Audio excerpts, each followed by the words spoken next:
Muito bom dia, tudo bem, meus nobres companheiros, queridos amigos, tudo tranquilo por aí? Sossegado, né? Leve como a neve.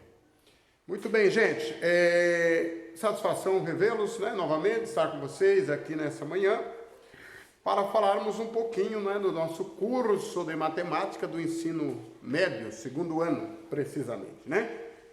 Lembrando que nós estamos já com vistas ao encerramento dessa apostila de número 3 e vamos prosseguindo aí, né? Coragem, firme, né? Estamos numa corrida e nós vamos alcançar.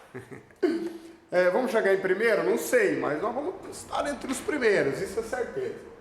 Pessoal, hoje a gente vai falar um pouquinho na aula 56 e aula 57. Lembrando que hoje são duas aulas. Então a gente vai, primeira aula a gente trabalha esse assunto, na segunda aula a lição subsequente, tá? Lembrando que a primeira aula é quase que uma revisãozinha, tá? A ideia aqui é revisar. Ah, mas eu não vi. Tranquilo, vamos ver então. Mas a ideia aqui é trabalhar com o sentido de revisão, tá? Trabalhos com funções.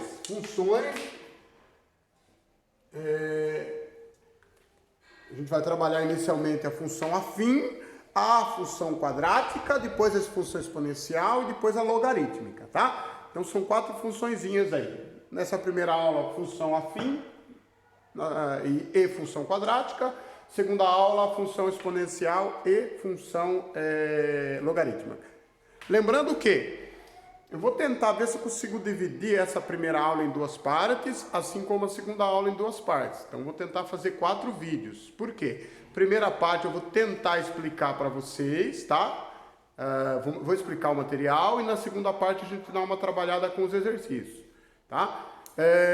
Para não ficar tão longas as aulas, né? Vou tentar chegar no máximo 15 minutos cada aula aí. Vou tentar, viu? Não sei se vai dar. Muito bem, função afim.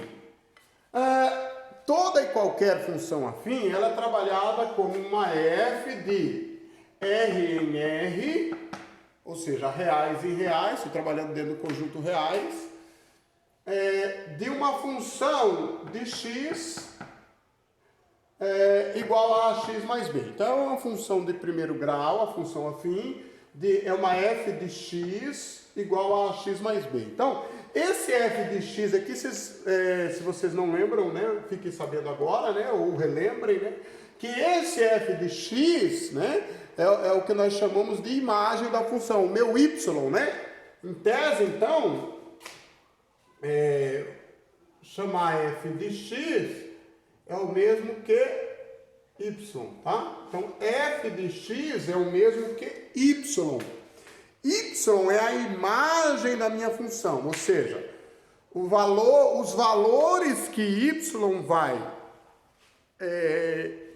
vai assumir, eles estão relacionados diretamente aos valores de x, certo? Então, o y depende dos valores de x. Então, eu tenho, lembrando que em uma função eu tenho 2 vertentes, eu tenho a imagem e o domínio, certo? Então, a imagem depende do domínio. O domínio é o x, a imagem é o y. Portanto, os valores que y irão assumir, eles dependem dos valores de x. X é um valor constante. Por exemplo, se x for 1, qual é o valor que y vai assumir? É um determinado valor. Se x for 2, y vai assumir um outro determinado valor. Então, assim, y depende inteiramente de x. Eu chamo y de f de x, tá? Então, toda vez que você vê lá f de x, lembra, opa, é o valor de y. Chique no último grau. Tá. Função afim é uma função de primeiro grau. O que é importante lembrar também? Que o elemento b da minha função afim, ou da minha função de primeiro grau, o elemento b, ele determina o ponto em que o meu gráfico vai cortar o eixo y, tá? Então, por exemplo, eu tenho 2 situações na função afim. Eu tenho quando A é positivo e quando A é negativo. Vou colocar aqui do lado, daqui a pouco eu apago, tá? Só para exemplificar. Então, A de x mais B. Então, ó, A negativo e A positivo. Quando o A é negativo, a minha função ela vai crescer da seguinte maneira, ó, observe. Quando o A é negativo, ela vai crescer assim, ó. Deixa eu mostrar para vocês. Espera lá, deixa eu aqui. Ó, quando o A é negativo, ela vai trabalhar assim.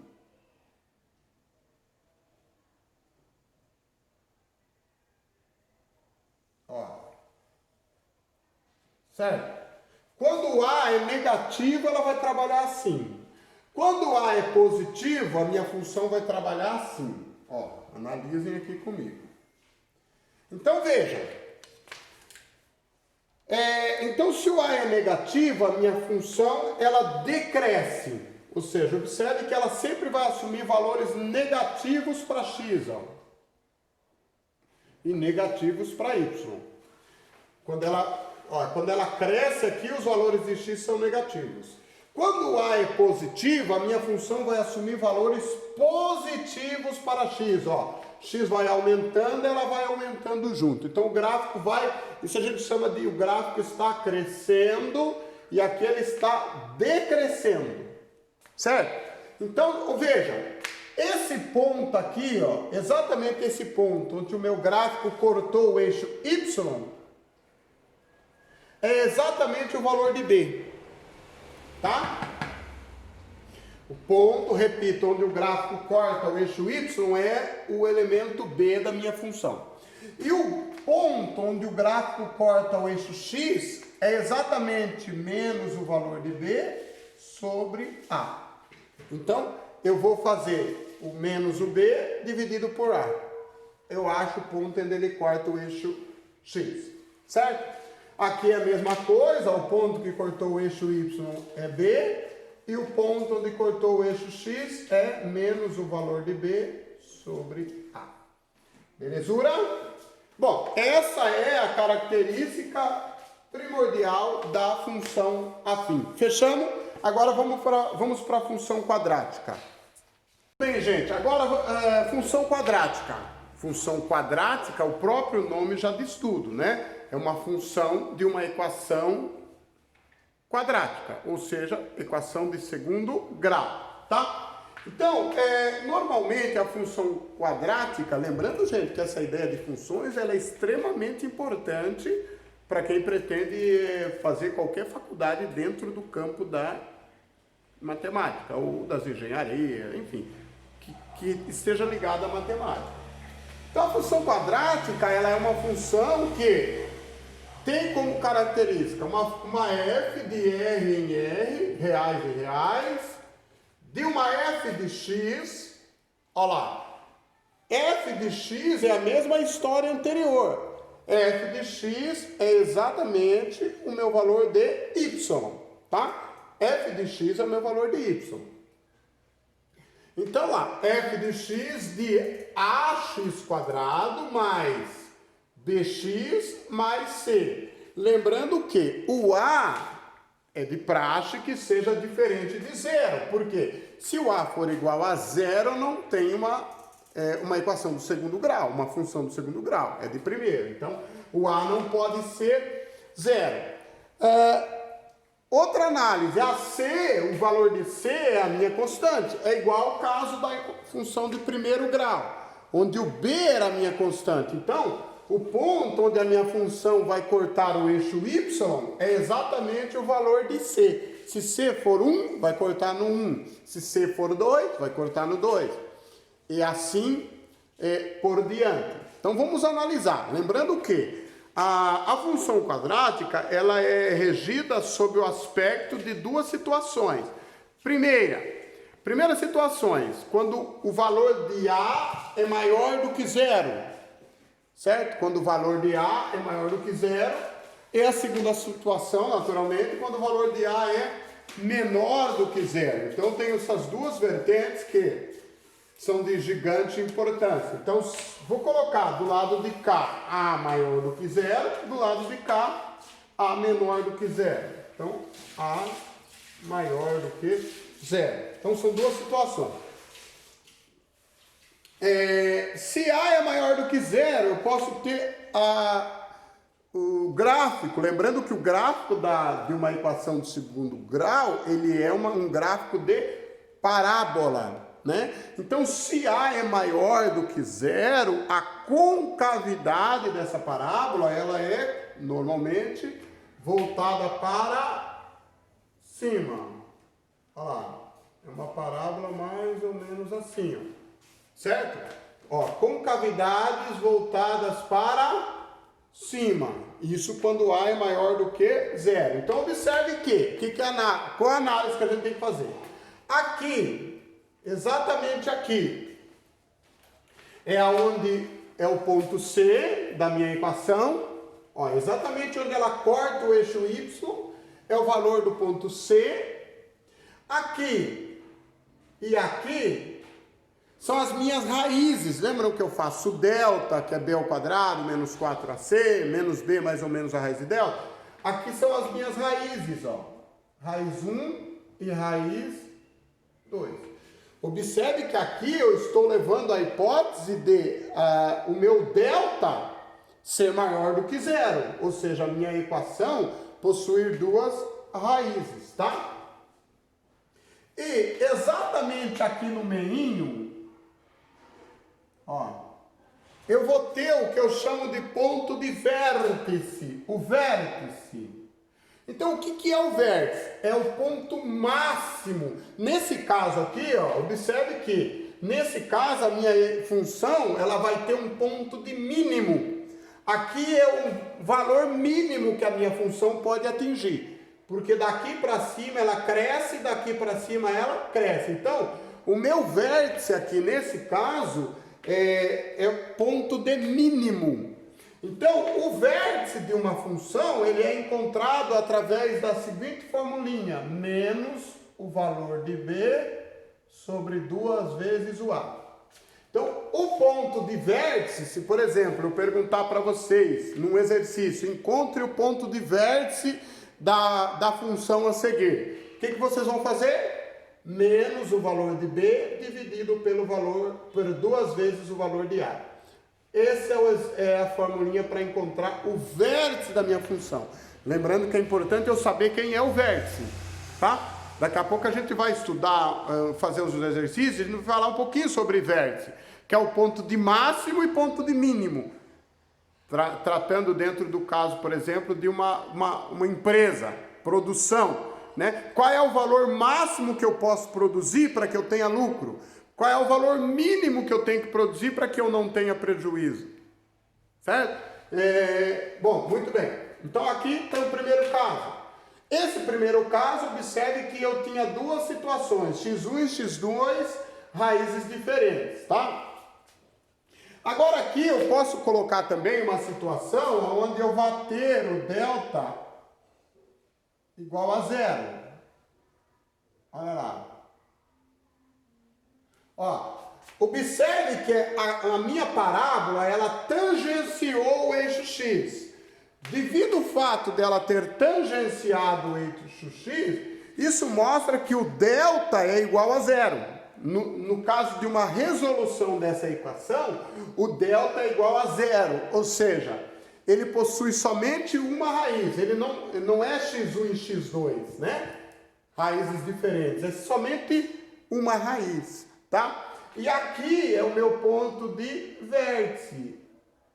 Observe que nesse caso, o ponto de vértice dela é exatamente a raiz, certo? Que seria a mesma coisa, menos o valor de B sobre 2 vezes o valor de A. Então, o vértice dela, o ponto de mínimo dela, é menos B sobre 2A. E o ponto de mínimo e o vértice é a mesma coisa, ou seja, raiz e vértice são os mesmos valores. Lembrando que a minha função aqui está cortando o eixo Y exatamente no valor de C. E a terceira situação seria quando o delta for menor do que zero. Então aqui, delta maior do que zero, delta igual a zero. Posso até colocar aqui para vocês, ó, delta maior que zero, aqui delta igual a zero, e aqui delta menor do que zero. Vocês lembram como encontra o delta? B ao quadrado menos 4 vezes A vezes C.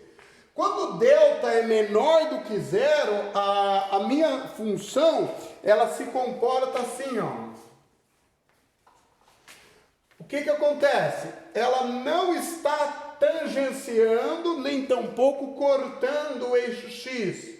Porque o delta é menor do que zero, ou seja, x não tem valor nesse conjunto, porque o delta é negativo e não existe raiz negativa nos números reais, né? Somente nos complexos. Então aqui, o meu valor de delta é menor do que zero, então a minha função, o gráfico não toca o eixo x, ou seja, o comportamento dele é não tocar o eixo x, tá? Delta menor do que zero. Bom, então como é que vai ficar? Observe que o ponto de vértice dela é exatamente aqui, não mudou, tá? O ponto de vértice dela é exatamente aqui. Então o vértice dela continua sendo menos o valor de B dividido por 2 vezes o valor de A. Vértice é o ponto de mínimo, que é exatamente o ponto onde ela começa a crescer, né? Ela vem até aqui e daqui ela não abaixa mais. Não baixa mais. Bom, ela corta o eixo Y exatamente no valor de C e é isso aí, tá? Então, delta sendo menor do que zero, esse é o comportamento da minha função. Beleza? Então, aqui está o estudo do sinal para a função quadrática quando A é maior do que zero. Certo? E quando A é menor do que zero? Vamos fazer o estudo também. Se o A for menor do que zero, observem. É uma recíproca verdadeira. Se o A é maior do que zero, a concavidade é para cima. Então, se o A for menor do que zero, a concavidade é para baixo, né? Então, quando o A é menor do que zero, a concavidade da minha parábola, ela é para baixo. Ó, A menor do que zero. Então, se o A é menor do que zero, a minha concavidade é para baixo. Então, como é que vai ficar o estudo? Vai ficar exatamente assim. Vou fazer um gráfico aqui meio que meia boca. Ó, seria algo mais ou menos assim. Olha lá. Olha lá, concavidade para baixo. Observe que aqui o vértice assumiu o ponto de mínimo, porque é um valor mínimo que ele consegue, depois ele só sobe. Nesse caso é diferente, o meu vértice aqui, ele vai atingir valor de máximo, porque aqui é o máximo valor que o meu vértice pode atingir. Daqui ele só vai diminuir, ó, ele só vai descer, certo? Então o meu vértice nesse caso atinge ponto de máximo. Aqui eu teria a minha raiz 1 e aqui eu teria a minha raiz 2. X, fiz um caca aqui, pera lá, x1 e x2. Então eu tenho aqui, observe que ela cortou em 2 pontos diferentes, ó, x1 e x2. Isso mostra que o meu delta aqui é maior do que zero. Se o delta é maior do que zero, ela corta em pontos diferentes, ó, x1 e x2. E o meu vértice é exatamente igualzinho do anterior, ó, menos o valor de B dividido por 2 vezes o valor de A. Observem que, em tese, as formulações não mudam, continuam as mesmas. O único detalhe é que, como A é menor do que zero, a concavidade é para baixo. Muito bem, então aqui eu tenho a situação para o delta maior do que zero. E quando o delta, professor, é igual a zero? Quando o delta for igual a zero, eu vou construir a seguinte situação. Olha lá, vai ficar exatamente assim, ó. Ele vai tangenciar o eixo x, tá? É algo mais ou menos assim. Deixa eu só arrumar aqui, tá? Ó, observe que o meu gráfico aqui, ó, ele só tangenciou o eixo x. Ele não cortou o eixo x, né? Ó. Lembrando que aqui eu tenho o meu ponto de vértice. Se o delta é igual a zero, isso quer dizer que ele só tem uma raiz e essa raiz é o mesmo do vértice, é o mesmo valor. Então eu tenho que o vértice é menos o B dividido por 2 vezes o A. E a raiz aqui também é menos o valor de B dividido pelo valor de A, certo? Isso para quando o delta for igual a zero. E a última situação é quando o delta é menor do que zero. E quando o delta é menor do que zero, professor, qual vai ser o comportamento? Lembrando que, só um detalhe que eu esqueci de avisar, ou de lembrar, é que quando aqui o y, quando corta o eixo y, tá vendo? Cortou aqui, cortou aqui. É exatamente o valor de C, continua a mesma análise anterior. Então, o delta, quando ele corta, quando ele é menor do que zero, seria algo mais ou menos assim, ó. Olha lá o comportamento da minha função. Ela não tocou o eixo x. Certo? Ó, ela não toca o eixo x, tá vendo? Porque o delta é menor do que zero. Mas eu tenho aqui o meu ponto de vértice. O meu ponto de vértice é menos o b dividido por 2 vezes o a. E o meu x não tem valor nesse campo aqui. Ele não vai assumir valores. Então, essa função, ela assume um ponto de máximo aqui e, a partir daqui, ela tende a assumir valores somente negativos dentro do campo dos reais. Legal? Ufa, né? Cansativo, mas é importante, gente, essa análise de funções. Vocês vão ver que daqui a pouco a gente vai trabalhar função logarítmica e função exponencial, que também são de gigante importância. Vou com vocês agora para os exercícios, segura a onda aí, porque os exercícios são bem chatinhos de fazer. Vamos lá. Lembrando que, gente, eu vou parar esse vídeo aqui e aí vou fazer mais um vídeo para a gente trabalhar os exercícios, fechou? Até daqui a pouco, então.